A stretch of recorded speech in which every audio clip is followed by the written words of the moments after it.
Olá, como você está? Tudo bem por aí? Por aqui tudo muito bem, obrigada. Hoje eu fiz uma mudança por aqui.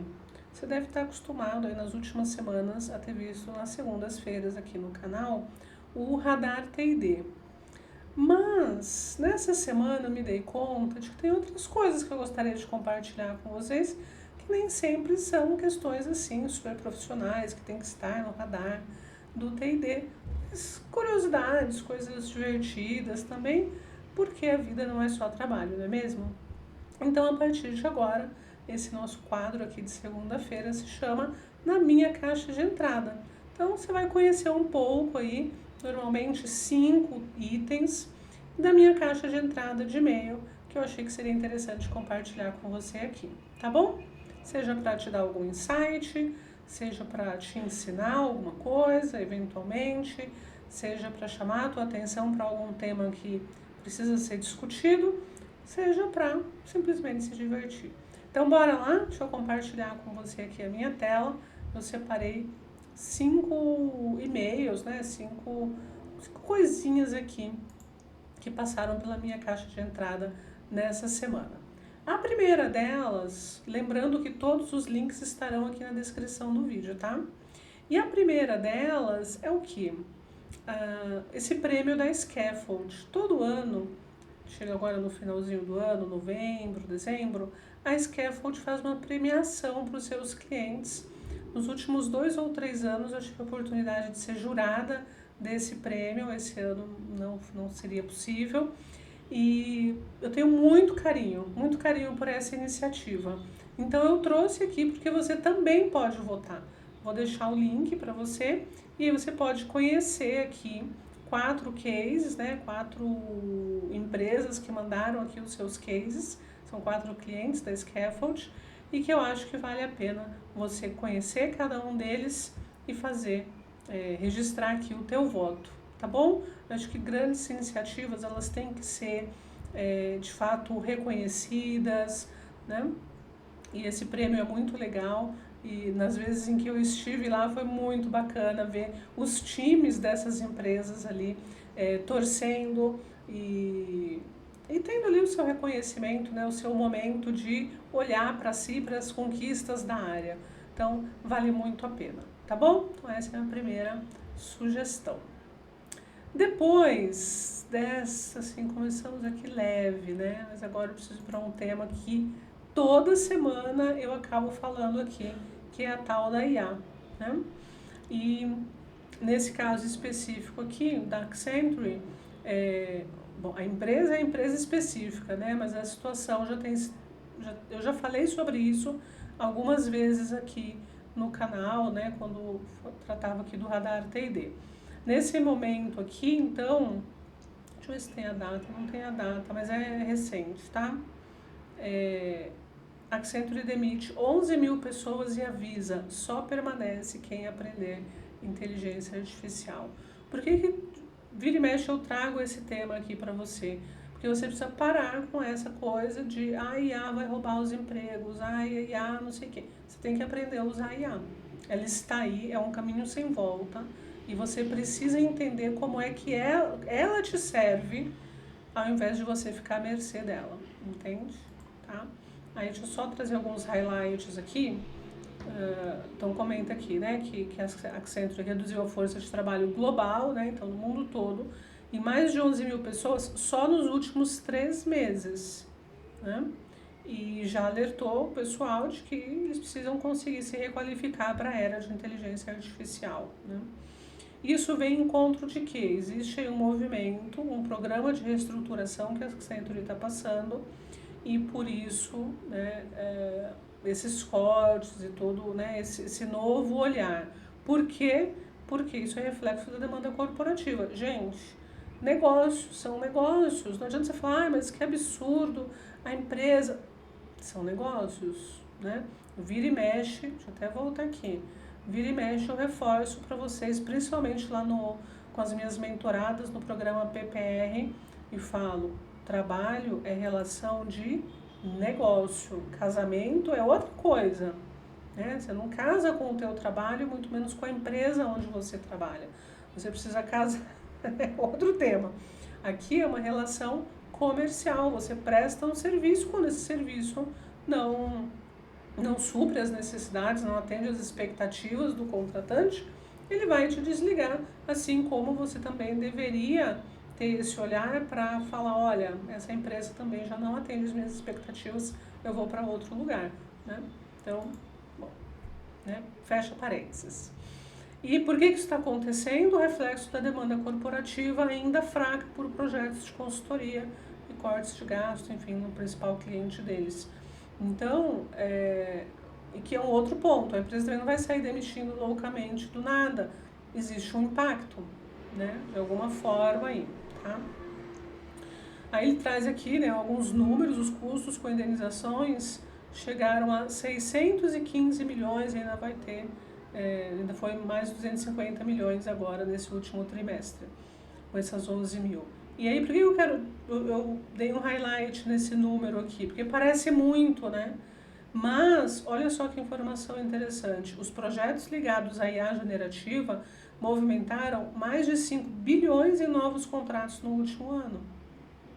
Então, você entende por quê que ela está de olho, que a Accenture está de olho nessa competência? Então, tem que ter, os ganhos são, né, infinitamente maiores do que as despesas que eles estão tendo agora, né? Sua base de funcionários deve voltar a crescer no próximo ano com foco em profissionais requalificados para atuar na transformação digital.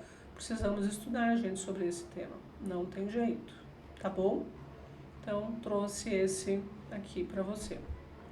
Também que me chamou bastante atenção essa semana, porque de fato 11 mil pessoas é gente pra caramba, né? E aí eu venho aqui para o nosso próximo tema, sempre ela, a doutora Filipa, sempre, né, figurinha sempre presente por aqui. E ela traz uma nova provocação, né? Eu já comentei aqui em outra segunda-feira que ela trouxe uma pesquisa, se não me falha a memória, eram indianas que propunham uma mudança no modelo AD, né? De AD para ADI. Depois, se você tiver curiosidade, dá uma olhada aqui nos outros vídeos do canal. E agora ela traz aqui uma nova provocação, do 70-20-10 para 90-10. O que é o 70-20-10? 70, aprendizagem no posto de trabalho, aprendizagem na prática, né? 20, interação social e só 10% treinamento formal. É muito bonito na prática, você vê, né, na teoria, mas na prática a gente não vê isso acontecendo muito bem, né? Ainda é muito difícil ver a aplicação desse 70% de aprendizagem na prática. Mas enfim, esse não é o tema, a gente pode falar sobre isso num outro momento. O que ela está trazendo é a saída desse modelo para um modelo 90-10. E o que seria isso? 90% do treinamento fornecido por treinadores de IA, como suporte diário de desempenho, e 10% do treinamento dedicado ao desenvolvimento de habilidades complexas. E aí, eu até fiz alguns highlights aqui no artigo, mas ele é bem longo, inclusive ela comenta aqui essa notícia que eu acabei de falar da Accenture, né, das demissões da Accenture, tá? E aí, só que é muito grande, tá vendo? Ele tem muito conteúdo aqui. Então eu vou deixar para você ler, tirar as suas próprias conclusões, tá bom? E vou ficar muito feliz se você voltar e comentar aqui para mim o que você achou. De modo geral, o que acontece? O que é esse 90-10? Imagina só que você, e ela propõe aqui, né, qual é o novo papel, então, do treinamento e desenvolvimento, desse 90-10 e tudo mais. Imagina só que você precisa traçar um caminho para uma pessoa chegar em algum lugar. E de fato é isso que a gente faz quando a gente desenha os nossos treinamentos, não é verdade? Você desenha ali uma rota, um mapa, para aquela pessoa sair de um ponto A, onde ela está hoje, e ela, por meio do desenvolvimento das suas competências, por agregar um novo conhecimento, ela precisa chegar num ponto B. E o curso é justamente essa jornada entre um ponto e outro. Então, imagina só que você precisa fazer esse desenho. Então, o que você tem? O que seria esses 90? O 90 seria o GPS para esse caminho. Então é você decidir quais são as informações que o aluno precisa ter para desenvolver as suas habilidades, para desenvolver aquele conhecimento e para chegar nesse ponto B. Mas tudo aquilo que é operacional, sabe? Então, quais são os nomes das ruas? Vamos imaginar um caminho aqui, né? Então, quais são os nomes das ruas? O que que faz quando o farol está vermelho? Se tem muito trânsito aqui, como que desenha uma nova rota? Entende? Então, esse 90 seria o GPS, tá? O que que seria os 10? Os 10 seria o instrutor. Imagina que é uma corrida de Fórmula 1, eu estou muito envolvida em Fórmula 1 ultimamente. E imagina que eu estou treinando então o piloto. Então tem lá, entrego para ele o GPS com as principais informações. Olha, o que você precisa saber está aqui. Sobre o teu carro, sobre informações meteorológicas, enfim, está aqui. Todo o arsenal de informações que você precisa. Essa IA aqui vai te entregar e eu vou nutrir essa IA para você. Tá bom? Então esse é o 90. O 10 é o quê? Eu preciso que esse piloto, né, para chegar no final da corrida dele lá, ele precisa entender o ronco do motor. Quando o motor ronca de um jeito X ou Y, isso quer dizer o quê? Ele precisa entender, perceber ali o barulho do atrito do pneu no chão, não sei. Sabe? Coisas que não são respostas prontas, que exige uma habilidade ali de observação, senso crítico, de decisão, daí seriam esses 10%, né? Que esse seria um treinamento de fato ali em habilidades. E você, como profissional de treinamento, qual que é o teu papel nisso? Entender o que é o 90 e o que é o 10 para apoiar o aluno nessa jornada do ponto A para o ponto B, sacou? Então, de forma muito resumida, é isso que está dizendo aqui. É interessante, obviamente que é uma forma nova de pensar. Particularmente, não acho que as nossas empresas hoje, obviamente de modo geral, né? Estou generalizando super aqui. Não acho que as nossas empresas estão preparadas para isso ainda, acho que isso leva um tempo, mas precisamos estar de olho com profissionais de treinamento para que a gente, quando esse momento chegar, a gente esteja preparado e não seja pego de surpresa. Tá bom? Então, essa foi a terceira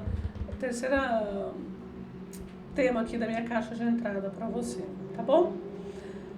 E aí, o quarto tema que eu trouxe é um tema relativamente sensível, né? Especialmente, obviamente, para as mulheres, que é a questão da menopausa no trabalho, o impacto oculto na carreira das mulheres.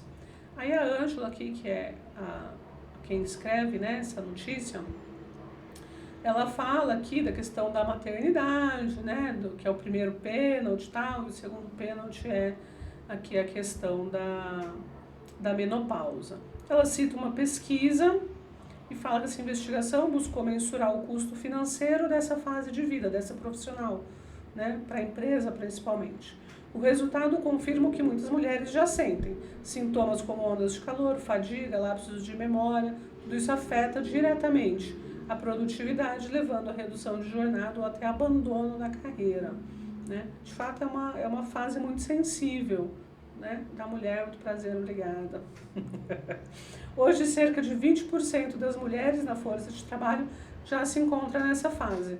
E aí ela traz aqui mais adiante, traz mais alguns números e tal, mas ela traz aqui, ó, que nessa fase, né, as mulheres que estão em fase de menopausa, geralmente elas já ocupam cargos seniores, de alto impacto. Então, apoiar a sua saúde é tanto o certo a se fazer, quanto uma decisão inteligente de negócios, afirma essa médica aqui. Então, deixa de ser só uma questão de um benefício extra, alguma coisa assim, para uma estratégia de produtividade e retenção. E sabe por que eu trouxe, né, apareceu na minha caixa de entrada essa matéria e eu achei importante trazer aqui, porque nesse momento a tua empresa está revendo o orçamento para o ano que vem, não é? E eu não sei se você sabe, mas todo ano tem o Dia da Mulher, todo ano, 8 de março, toda vez igual, sempre no mesmo dia. E aí fica nessa época, né, de Dia das Mulheres, aquele barata voa para conseguir uma palestra gratuita, para falar sobre algum tema e qual é o presente que vai se dar para as mulheres.